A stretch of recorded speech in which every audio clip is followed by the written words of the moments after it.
mise en solde conformément à la parole du président de la République. Nous n'avons pas voulu confondre vitesse et précipitation. Nous ne nous sommes pas précipités et nous avons traité ce dossier en toute transparence pour le bien-être des Gabonais, parce que c'est l'objectif du CTRI, c'est l'objectif du président de la République en ayant mis à disposition ces postes budgétaires. Les partenaires sociaux du secteur communication apprécient de manière positive la trajectoire des dossiers en voie d'aboutissement. Nous pouvons nous réjouir d'avoir participé de bout en bout par rapport à ces dossiers. Depuis nos entités ici, c'est-à-dire Radio Gabon, Gabon Télévision, je peux parler de TDG, de l'IGIS et de l'AGP pour dire que les partenaires sociaux ont été mêlés dans le traitement des différents dossiers. D'abord au niveau des entités, nous avons signé les procès-verbaux afin que les dossiers soient envoyés au ministère de la Communication d'abord avant la fonction publique. Au niveau du ministère aussi, d'autres commissions ont été mises en place parce que notre tutelle, Madame le ministre de la Communication et des Médias, voulait aussi vérifier si les dossiers étaient complets ou pas.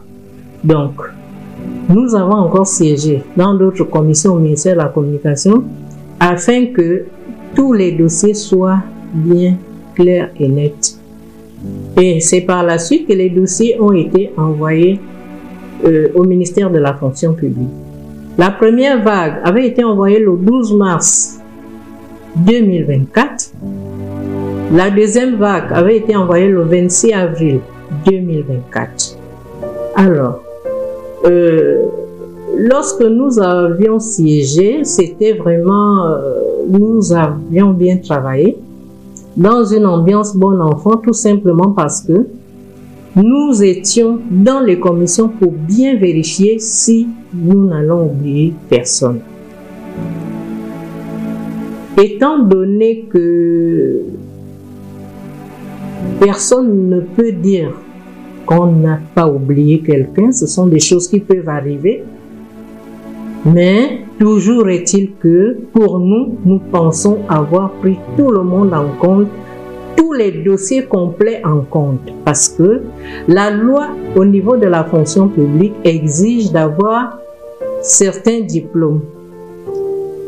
La fonction publique ne prenant plus le CEP en compte, si on a le CEP, il faut y avoir un diplôme de formation professionnelle aussi pour que ce dossier soit pris en compte. Tous les dossiers ont été pris en compte, sauf les dossiers incomplets, sauf les dossiers qui n'avaient pas de diplôme. Bon. À un moment donné, nous aussi, on se demandait pourquoi les dossiers duraient à la fonction publique. À un moment donné, nous avons eu vent qu'il manquait les fiches bleues. Mais aujourd'hui, nous savons que notre ministre a déjà signé les fiches bleues, que les dossiers sont retournés à la fonction publique. Jusqu'à ce jour, c'est la bonne information que nous avons par rapport à ces dossiers d'intégration. Longtemps attendu par les communicateurs, le recrutement dans la fonction publique demeure aujourd'hui primordial.